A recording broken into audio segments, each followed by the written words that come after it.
Hey ladies and gentlemen, this is going to be a post-game analysis video because I forgot to record the audio during the game.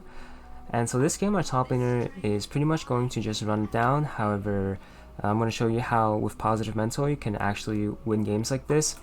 And just in general, having a more positive mental will lead you to win a lot more games, whether it's in high elo or low elo, so this is something that you kind of have to keep in mind when you're playing. But I think this game is a good example of how focusing on yourself instead of what your teammates are doing will help you win more games than you should. First off, our matchup this game is going to be Nilah Nautilus versus Jinx Thresh. We can't really engage early because Thresh has peel for Jinx and Jinx has longer range than us, so we can only just farm until we hit at least level 3, so we should only think about engaging after level 3 when I have my W. We're going to try our best to let the enemies push into our turret without losing as much CS, and you see right now our top laner is already dead, so that's not such a great sign. However, it is just the first kill of the game. Now, one thing about top lane is the lane itself is very snowbally. Like, doesn't matter what matchup, as long as one top laner gets ahead, it's really hard to help the losing side. So that's why a lot of people call top lane an island. And so right here, Nautilus flashes onto the Jinx, and it's a bit awkward, the interaction.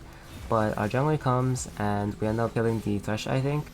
Now that the enemy support is dead, we have a small freeze right here in the bot lane. And our top laner gets ganked, and he dies again. Now we just try our best to maintain this freeze because it's the best option we have. We can still last hit every minion and try to let them shove in, but if they overstep, we can always engage onto them. Like right here, we are both level 4, we have a small level advantage over the enemy, and the XP advantage will only get bigger and bigger as the lane goes on, so right now we're in a pretty good spot. Jinx tanks a turret auto, so if we can engage right here, we can kill for sure because I have flash and barrier up still. So I'm paying my Nautilus forward here, we can look for a trade. He lands the hook onto the Thresh, but that's not the target we want to go for. We want to hit the Jinx, so we should just back off here. Our top laner dies for the third time in 5 minutes. It's not a great sign, and their Echo is diving us, but because I'm Nilah, it is going to be very difficult for them to dive. Right here, I engage onto the Jinx because our jungler is here. Usually, I would always save my W and my barrier until I'm very low in order to bait the enemy to fight me, and then we get 2 kills off this. And so this is really good. We can push out this wave and back, and I will have a BF sword buy, which is really big for the early game. So despite only having 3 assists, I am really strong right now. Riven dies again for the 4th time, and at this point, I kind of just feel the urge to unmute myself, to type something to, make my top laner not int anymore. Like, we are winning on the rest of the map. Like, it's 4 kills to 3, and all 4 deaths are my top laner, and that tends to not make much sense, like it's almost impossible to die this much as long as you're not inting on purpose, so after I type to my top laner, I mute myself again to make sure I don't say anything that'll get me banned. Small skirmish in the mid lane. It's kind of like an even trade, so it's alright. The wave is good for us bot lane, so we have to be careful here because if there's a big wave, generally what you want to do is just to keep your advantage and don't fight. Wait for you to actually get most of the minions, then think about fighting. Because if there's a big wave and you happen to die, you are most likely going to lose most of the wave, which means you will be behind. This is a very simple concept, but a lot of people forget about this or they don't know about it, and they end up losing a lot more than they should in scenarios like this. Similarly, it is also very important to not take big HP chunks when there's a huge wave coming into your turret. So right here we freeze again because we have an opportunity to do so. The enemy are weaker than us. We have 2 ultimates over the enemy because me and Na are both level 6. So we kind of have full control of the lane, at least until the enemy also hits 6, or if their jungler comes to help them. So you see right here that we made them lose 5 minions on this wave. This is the type of small advantages that you want to build throughout the game, and it all adds up. So it's very difficult for the enemy to play the game right now, and when we stack a wave, we're just going to push it instantly and just recall. The enemy do have a choice to freeze this wave, but by the time we come back out, it will be really difficult for them to maintain it, so it doesn't really matter if they freeze here. And right here, my teammates are invading. I see a player, so I'm walking to it because I think there might be a big fight here. So LeBlanc dies, their Jinx is in the pit, but Thresh Lanterns are out. I think Nautilus hook caught out the Jinx, so that's really good for us. Echo is top lane right now, fighting our Riven. As long as our Riven doesn't die, it should be okay, but regardless, I don't think Riven could play the game anyways because of how behind she is, so As long as she isn't dying anymore and just farming on the turret, I think everything is okay. Right here we catch the Thresh who is alone, and their bot lane state is pretty much just the same as our top lane's lane state. The Jinx is caught out here walking back to lane by herself. She has no flash, so it's pretty much an easy kill. I tank for my Nautilus here because I don't want him to die and give Jinx the gold, so I don't really care about getting the kill or not, as long as we're not giving the enemy gold that they don't deserve. The enemy are caught in our jungle here, so it's pretty much just free kills again. So our top laner is dead again, but at this point we have a big enough advantage that we can carry our Riven as long as we don't throw the game.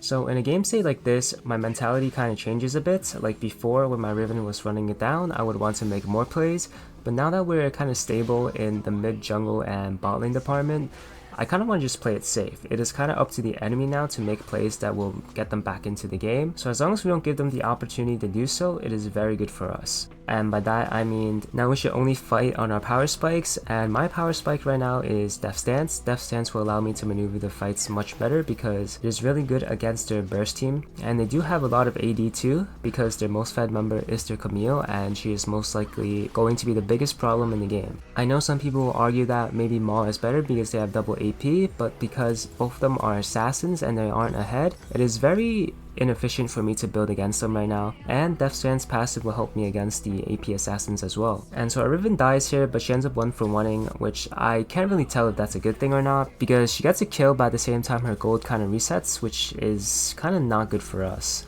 But regardless, her trading 1-for-1 is fine for the game, and they are kind of caught top lane here after diving the Riven, so we get 2 free kills. Because plates are still up, we have to use this to our advantage and take as many as we can. We can only get 2 here, but that's fine.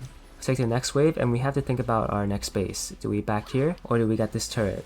At these times, you generally need to look at the map. If there's any objectives up in the bot lane, then we should back, but since there are none, we can just stay top and take the turret.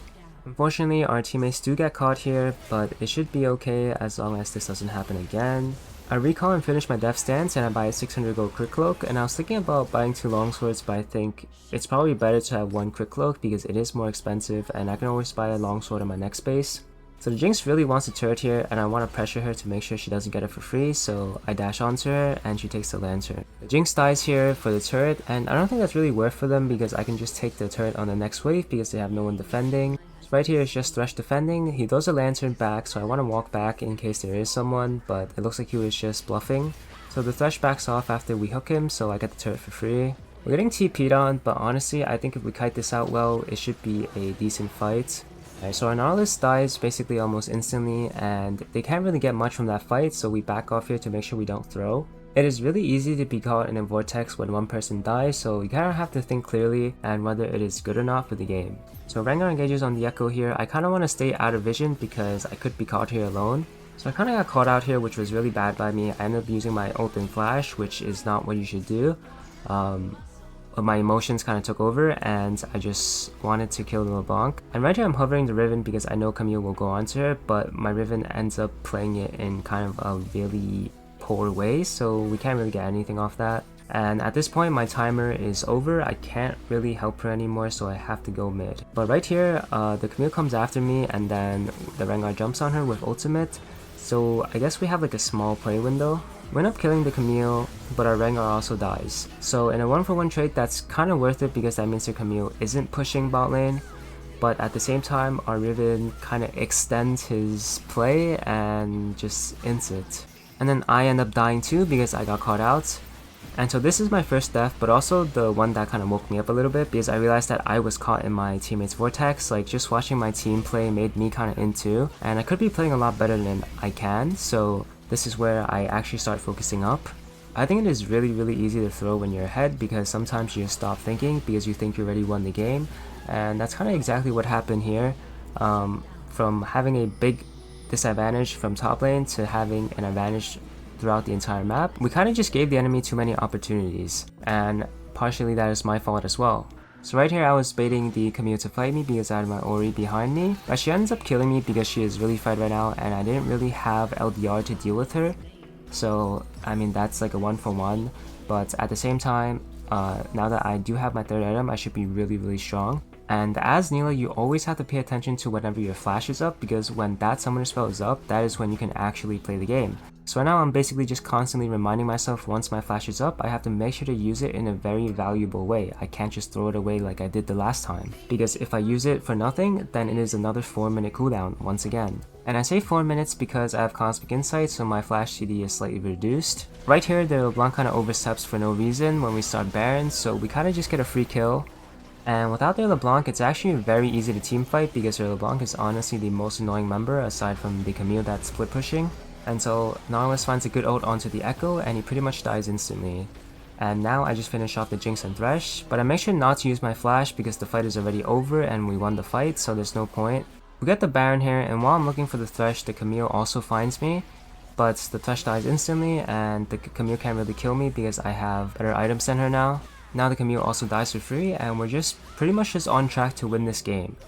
Now all it takes is just 1 or 2 more team fights.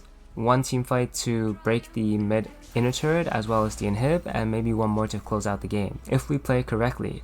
Normally when you get Baron, there are many options you can take, including 1-3-1, 4-1, or just group and team fighting. I don't think we really have the option to 1-3-1 or go 4-1 because our top laner is just so behind. I think we should just group up and fight as 5. So our Nautilus and Riven kind of get caught out here and our Naut dies for it, which kind of hurts our Baron push, but at the same time it should be okay because we can get at least 1 inhib if we group as 5 when Nautilus spawns. I have my shield bow now, so it will be even harder for them to kill me. I follow up on my Rengar's play here because I know that I have flash, so even if we don't have Nautilus, I can still play teamfights. We end up burning up a lot of sums here for my flash, which is okay I guess, but it's still not ideal. But the good news is, because the enemy carries don't have flash anymore, whenever Nautilus is in a fight, they shouldn't be able to play the game. Right here I take the wolves for level 16 to make sure that I am at my strongest. And we pull this dragon to make sure that we secure our mountain soul. So we get the soul and there is a fight, but at the same time we have to back off here because there's a big wave mid. We didn't really clear mid wave when we were walking to the dragon, so if we lose a fight here, it's game over, so we have to walk back here. Our teammates get caught here once again, and as I said before, this is kind of like the reason why it is really easy to lose games. You kind of just stop thinking. My Ori lands a really good shockwave right here, and the enemy are overstepping after winning a fight, so I get to clean them up. I don't know why their Echo comes in right here, but he ends up wasting his ult, and as long as we play it correctly, we should be able to kill him right here. The Camille ends up dying because we 3-manned her. We are really strong for this Baron, and although I don't have flash yet, I have it in 10 seconds when the fight will start. So Ori lands a really good shockwave on the choke point here, and they end up FFing the game. If you enjoyed the video, make sure to leave a like and subscribe. Thank you so much and have a great day.